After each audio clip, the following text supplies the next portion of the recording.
The 12-bar blues is indeed the backbone of many blues songs. Robert Johnson, T-Bone Walker, Muddy Water, Albert King, B.B. King, you name it. All these players expressed their struggle and joy through the blues. Today we are learning from one of the most amazing guitar players ever lived, Eric Clapton. And we are checking out his take on Rumbling on My Mind, a blues song recorded by Robert Johnson in 1936.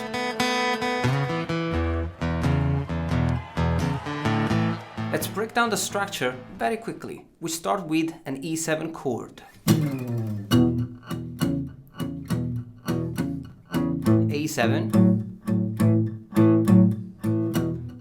E7.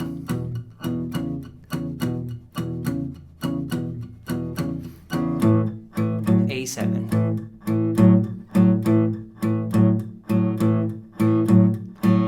E7.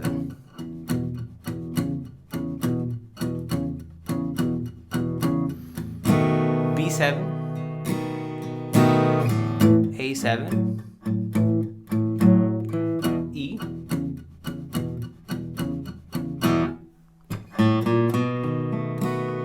B7. E7. When we take a closer look at how Clapton plays these blues, we find an insane number of elements that make this overplayed blues riff beautiful, groovy, unique, and just a joy to play. The first element is open strings. Rather than keep repeating the same riff over and over again, Clapton adds open strings at the end of the E7 and at the end of the A7. Well, which open strings are we actually playing? Well, we have 3 notes, and we're going to play these 3 notes at the end of the E7 and at the end of the A7. Let me show you. We got the E7,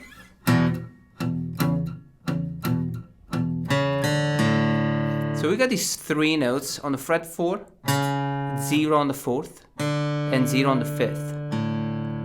So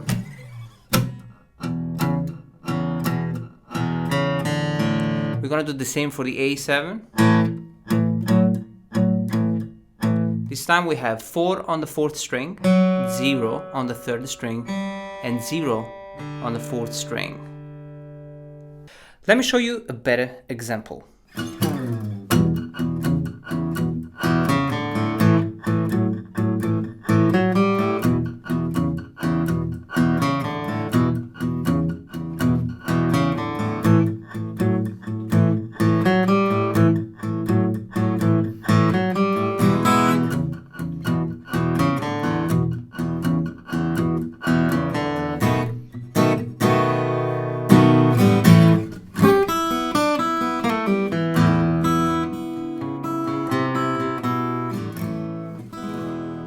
In order to spice up this blues recipe, Clapton adds chords to this blues riff.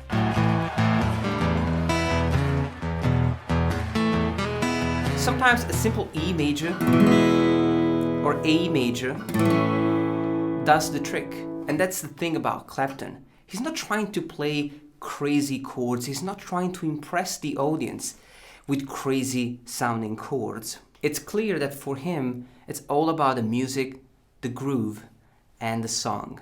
Again, I'm not trying to replicate every single note, every single chord that he plays. So let me just give you an example of chord stuffing in the style of Clapton.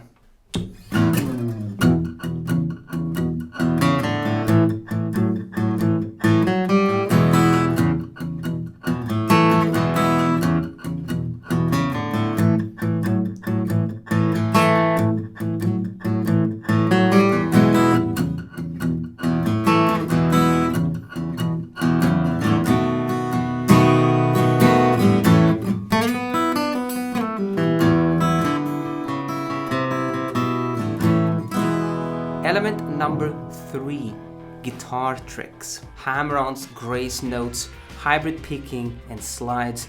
These are some of the techniques that Clapton uses to spice up these blues. Again, guys, all these techniques are there to fulfill a purpose. In fact, you don't have to be a guitar player at all to appreciate the beautiful embellishments that Clapton adds to the blues. The grace note is played on the E major chord. We played with a hammer on between the G natural and the G sharp on the fret 1.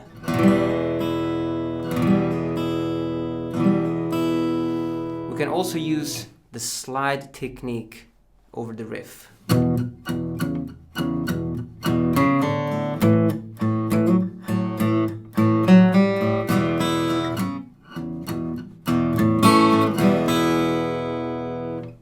Now, let me give you an example.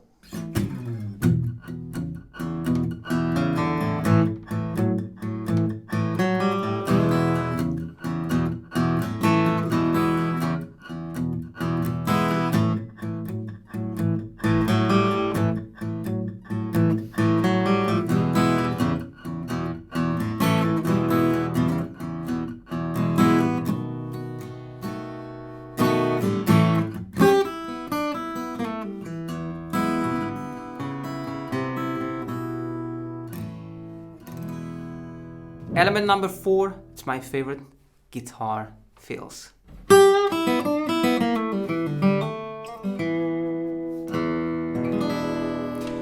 Of course, we can't talk about the blues without really talking about guitar fills, which is basically just, adding notes between chords. And I have to say that Clapton's approach to this aspect of the blues is insanely beautiful and satisfying. Of course, guys, we are playing a blues in E, so we have to learn the holy grail of all scales, which is the E minor pentatonic scale.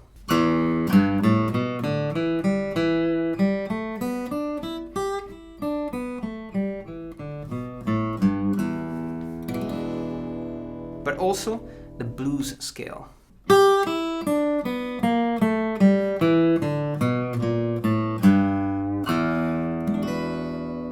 Let's be clear about this. I'm saying this because we are guitar players, and I know that sometimes our fingers just kind of go out of control. A guitar fill is not a guitar solo. In fact, you never see Clapton playing long lines, long phrases. It's more about playing a few notes between chords. Again, I'm not trying to copy the exact same phrase that Clapton is playing, but let me give you an example in his style.